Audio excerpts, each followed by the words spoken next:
Customer को 10,000 का NEFT किया था। बोलता है पहुंचा ही नहीं। जब बैंक वाले से पूछता हूं तो बैंक वाले बोलते हैं हो सकता है कि आपका ट्रांजैक्शन फेलियर हुआ होगा। मैंने कहा नहीं हुआ ना। उसने पूछा ठीक है, आपकी कंप्लेंट दर्ज करने के लिए आपको 48 घंटे का इंतजार करना होगा। आप 48 घंटे चेक कर लीजिए, कस्टमर से पूछ लीजिएगा। अगर उसको पैसा पहुंच गया तो आपका काम तो हो ही जाएगा। ऐसे झंझट होते हैं अमित यार, कुछ ऐसा तरीका बताना कि बैंक और गवर्नमेंट का कोई लफड़ा ही ना हो, सीधे ट्रांसफर कर दूं किसी को भी पैसे, किसी न किसी सेंट्रल अथॉरिटी का इस्तेमाल ही ना हो। हाँ जी, आज की कहानी यही होने वाली है, कैसे डिजिटल करेंसी का जन्म हुआ जिसका नाम है क्रिप्टो। उसकी ही बात होगी। हेलो दोस्तों, मैं आ गया हूं आपका deep storyteller Amit take story के नए एपिसोड में, जहां मैं बात करने वाला हूं क्रिप्टो करेंसीज की, उनका जन्म कैसे हुआ, उनकी हिस्ट्री क्या है और कैसे कैसे उपयोग कर सकते हैं क्रिप्टो करेंसी को। पिछले एपिसोड में मैंने आपको ऐसे ही कुछ एआई के यूज केस बताए थे जहां क्रिप्टो मार्केट में भी एआई एनेबल हो गया था। उम्मीद है आपको वो एपिसोड अच्छा लगा होगा, और लगा ही था तभी तो आपने ये सवाल किया कि अमित क्रिप्टो करेंसी पे एक एपिसोड बना दिया जाए। तो शुरू करते हैं। सबसे पहले क्रिप्टो करेंसी है क्या? क्रिप्टो करेंसी एक तरह का ऐसा मीडियम एक्सचेंज है जिसमें कंप्यूटर नेटवर्क की तरह मदद से आप ट्रांसफर करते हो पैसा, मनी, लेकिन कोई भी सेंट्रल अथॉरिटी जैसे कि गवर्नमेंट या बैंक या कोई थर्ड पार्टी इन्वॉल्व नहीं होती है। It is just a centralised system for verifying that parties to a transaction have the money they claim to have, eliminating the need of traditional intermediate people like bank and any other person. It is basically a fund transfer between two entities only. अंग्रेजी में समझा दिया अमित। यार individual coin ownership की जरूरत पड़ेगी क्या यहाँ पे? कैसे होता है अमित काम यार? कंप्यूटराइज डेटाबेस कैसे समझेगा? क्रिप्टोग्राफी कुछ लगी है क्या? हाँ जी, तरीके तो तरह तरह के हैं। क्रिप्टो करेंसी एक तरह का कोई फिजिकल फॉर्म नहीं है। It is not a paper money. It is just typically a digital currency having a decentralized control. With the help of that central bank digital currency, you can do the transaction. बड़ा ही आसान तरीका है अमित। अब technology बता दे भैया कैसे होने वाला है काम। Basically it is using a technology called as blockchain, जिसके बारे में डिटेल में बात करूंगा बाद में, जिसकी मदद से चलता है क्रिप्टो मार्केट। अब भैया पहली डिसेंट्रलाइज क्रिप्टो करेंसी है कौन सी? सभी को पता है बिटकॉइन। कब आई थी ये? 2009 में आई थी। कैसे आई थी इसकी कहानी पूरी शुरू करेंगे। चलो बात करते हैं हिस्ट्री ऑफ बिटकॉइन की। बिटकॉइन तो वैसे ना 1983 में आ गया था, जब एक क्रिप्टोग्राफर अमेरिका का डेविड चॉम ने सोचा क्यों ना एक ऐसा इलेक्ट्रॉनिक मनी या ई कैश ट्रांजैक्शन बनाया जाए जिसकी मदद से डिजी कैश टाइप का एनवायरनमेंट हो, और क्रिप्टोग्राफी इलेक्ट्रॉनिक पेमेंट का इस्तेमाल कर कर आप बढ़िया वाला सॉफ्टवेयर यूज करो और उसकी मदद से आप विड्रॉ कर सकते हो पैसे किसी बैंक में जाकर, या फिर किसी फ्रेंड को या किसी रेसिपिएंट को भेज सकते हो। उसके पास एक एन्क्रिप्टेड कीज होना चाहिए जिसकी मदद से वो पैसे निकलवा पाएगा।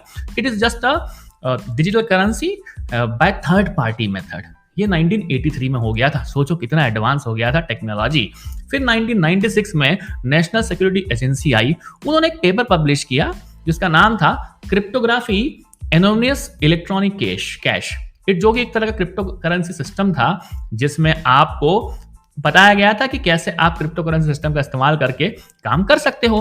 फिर आई बात 1998 में, जब बी मनी आया। अपना बिटकॉइन मनी नहीं, बी मनी जो एक तरह का anonymous distributed electronic cash system था, जिसकी मदद से हमारे निक सब्जो ने एक तरह का बिट गोल्ड बना दिया, जो बिटकॉइन की तरह नहीं था पर नाम उसका बिट गोल्ड था, जो कंफ्यूज कर सकता है बात के gold based exchange bit gold से, लेकिन वो ऐसा नहीं था। एक तरह का इलेक्ट्रॉनिक करेंसी सिस्टम था जिसकी मदद से आप कोई भी काम कर सकते थे with the help of cryptography. अब बात आती है 2009 जनवरी की, जब बिटकॉइन आ गया। अरे बिटकॉइन हमें आ गया। हाँ जी, बिटकॉइन एक तरह का सूडो यूजर्स का ग्रुप बोलो या किसी एक पर्टिकुलर इंसान को जो अननोन है, जिसका नाम है सतोशी नकामोटो, जिसका मोटो था एक ऐसा एनवायरनमेंट देना जिसमें कोई भी थर्ड पार्टी इन्वॉल्व नहीं हो और बढ़िया वाला 1-to-1 ट्रांजेक्शन हो जाए, बैंक की जरूरत पड़े ही नहीं। किस तरह के टेक्निकल क्रिप्टोग्राफी टेक्निक्स यूज की गई? तो एक SHA-256 है, आपको पता भी हैश फंक्शन होता है, जो टेक्निकल होंगे वो समझ सकते हैं। तब इस्तेमाल हुआ और बन गया आपका बिटकॉइन। बढ़िया वाला बिटकॉइन फेमस हो गया 2009 में, और उसको इस्तेमाल करते करते सब लोग पहुंच गए 2010, 2012, 2011 तक। और तो और 2014 में यूके ने अनाउंस कर दिया कि भैया इस तरह की क्रिप्टो करेंसीज को हम यूज करेंगे, और यूके की इकोनॉमी पे अच्छा असर हो सकता है। स्टडी रिपोर्ट आई और रेगुलेशन भी आ गए, तरह तरह के रेगुलेशन को अपना लिया 2018 में। 2021 में एक पहली कंट्री बनी जिसका नाम था सेल्वेडर, जिन्होंने एक्सेप्ट कर दिया बिटकॉइन को लीगल टेंडर की तरह। और यहाँ पे भैया लेजिस्लेटिव असेंबली में भी वोटिंग हो गई और प्रेसिडेंट क्या नाम था, नाइबी बुल्की थे, उन्होंने ना क्लासिफाई कर दिया कि भैया क्रिप्टो करेंसी को इस्तेमाल करो, बढ़िया वाला काम हो जाएगा। फिर 2021 में क्यूबा ने भी यही काम किया और उसने भी क्रिप्टो करेंसी बिटकॉइन को अपना लिया। अब आती है बात सितंबर 2021 की, जब चाइना ने बहुत बड़ा लार्जेस्ट मार्केट बना दिया क्रिप्टो करेंसी का, डिक्लेयर कर दिया क्रिप्टो ट्रांजैक्शन को इलीगल। भैया बना तो था लेकिन बाद में बोल दिया कि इलीगल है। कंप्लीटली क्रिप्टो करेंसी की हालत खराब हो गई, बैन कर दिया और माइनिंग के लिए भी चाइना में ना परेशानी आने लगी। फिर 2022 सितंबर में वर्ल्ड की सेकेंड लार्जेस्ट क्रिप्टो करेंसी आ गई जिसका नाम था इथेरियम।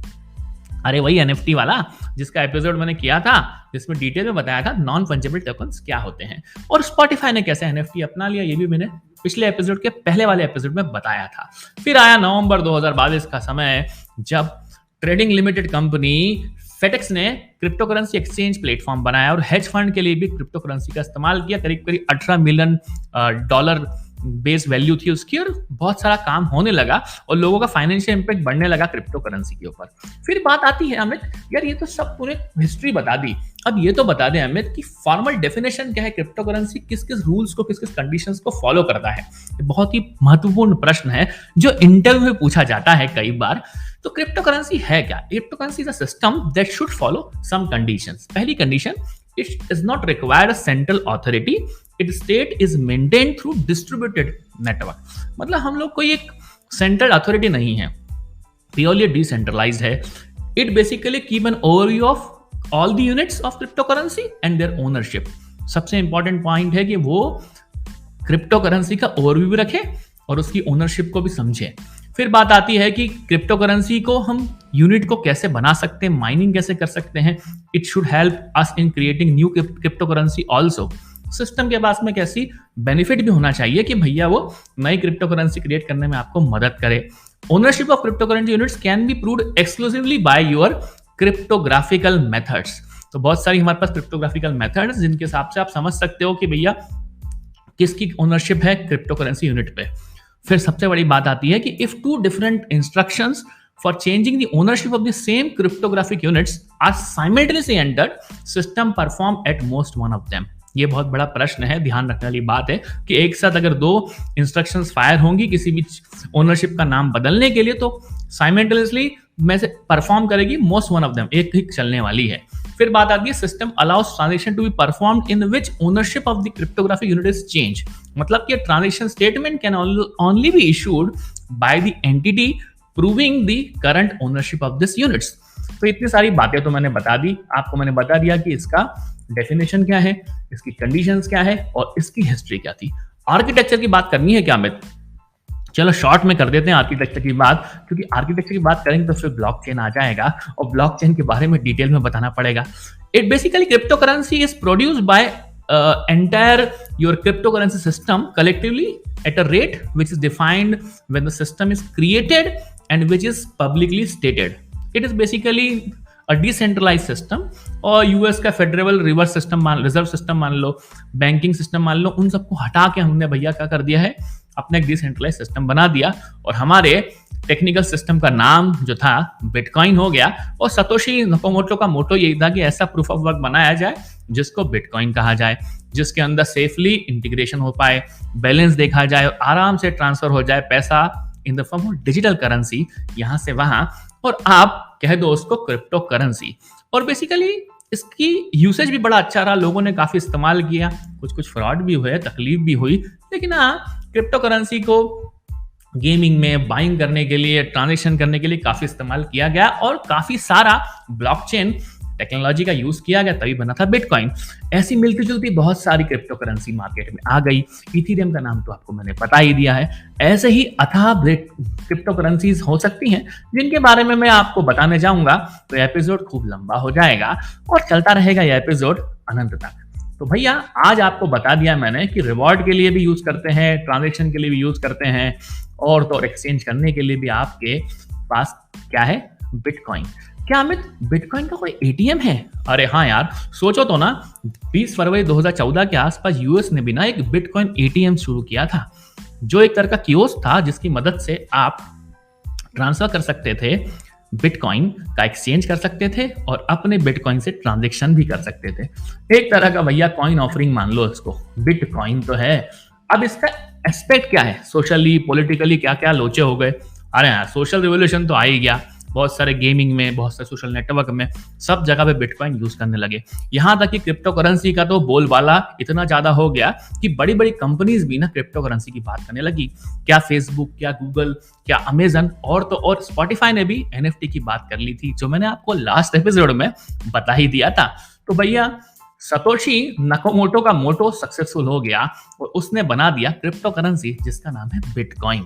तो चलती रहेगी ऐसी बातें आप लोगों के साथ। तो आज के एपिसोड को यहीं देते हैं विराम, क्योंकि छोटा सा बिट मतलब बाइट साइज का एपिसोड था, तो इसको यहीं पे विराम दे देते हैं। मिलेंगे नेक्स्ट एपिसोड में जहां डिटेल में बात करेंगे कैसे काम करता है ब्लॉकचेन क्रिप्टो करेंसीज के लिए।